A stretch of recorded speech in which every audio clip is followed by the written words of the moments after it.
A large group of volunteers built a frame for a house right in front of Legislative Hall. Habitat for Humanity and AmeriCorps put on the framing frenzy, as they called it. A Dover woman will soon be getting the house that these volunteers put together today. When I found out, I screamed, cried. I had to sit down. I said, I need water. I felt like I was going to faint, honestly. I felt like I won sweepstakes or something. Once the frame was complete, it was loaded onto a truck and then taken over to Kirkwood Street in downtown Dover. The building process will continue from there in Dover. I'm told the capital budget actually stands a real chance of not getting approved as it is. Now, lawmakers technically don't have to pass it tonight. They do have to pass, however, the state's general operating budget tonight, or the state government will shut down tomorrow. Now, speaking of the state's general operating budget, I'm joined now by WBOC's Chanel Douglas. And one other thing they're going to be talking about tonight, Chanel, animal control. That's right, Mike. Right now, animal control is being handled by each individual county. Now, this is just part of the operating budget being discussed tonight. There are plenty of details about animal control within the state, but basically what they're talking about is they're trying to take away authority from these counties and putting them to the state. Take a look at these faces. They're just a few of the dogs found here at the Kent County SPCA.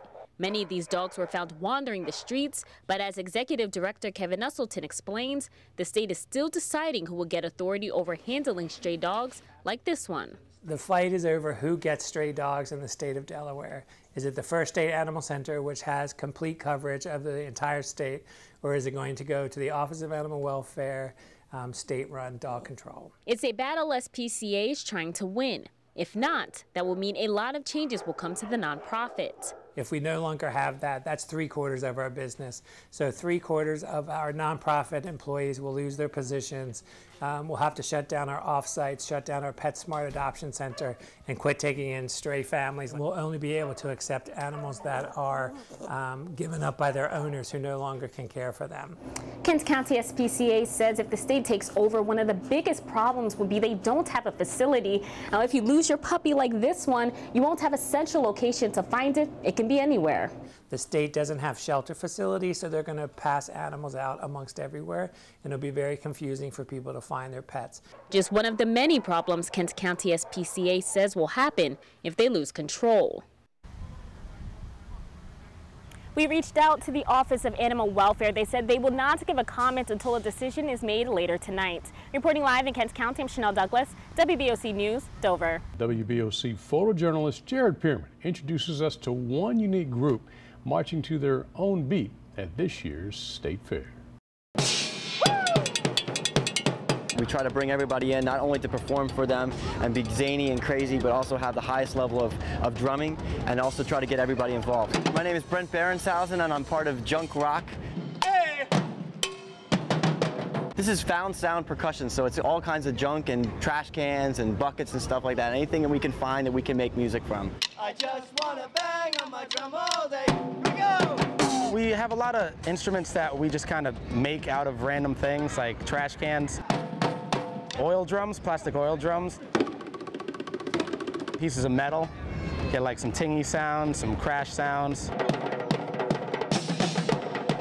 It's a lot different than sitting down playing drums in a nice little hall somewhere, you know, and it's just, we're at a state fair right now, it's awesome. We do a lot of different things. Sometimes we do Latin, like we did like the cha-cha slide and everything like that, and it's usually stuff that people can get into.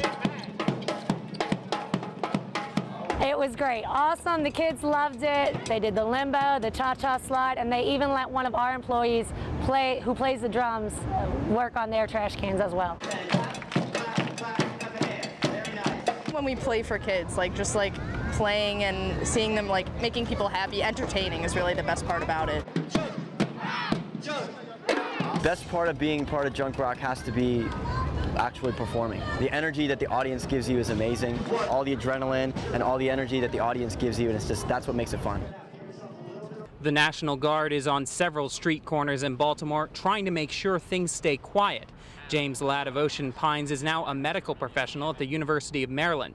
He has watched as places he knew were vandalized yesterday and on Saturday. I've lived in Baltimore for about almost 5 years now. Places I walk by every single day, just hearing about kind of all that stuff. Luckily, I wasn't in the fray, but I had friends who were, and luckily they were all safe. Megan Campbell, who hails from Laurel, is now an event planner in Charm City. She says that police are doing an excellent job of keeping the situation under control. I've seen a lot of rumblings online of people suggesting that the police pull back and let whatever is going to happen, but I just want everyone to understand that the police are the only people protecting us and keeping this contained and keeping the innocent safe. And they're doing their jobs. At the end of the day, I want them to go home to their families safe too at night.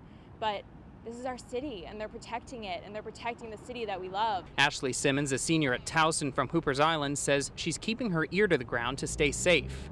Watching my surroundings is just the biggest one. Keeping updated on everything, with the news, trying to see what's going on. I know there's a lot of stuff at Towson University that they're trying to get together, trying to keep updated on that so I know where to not go. But hopefully that list of places not to go will shrink as more and more police and soldiers arrive in the Charm City.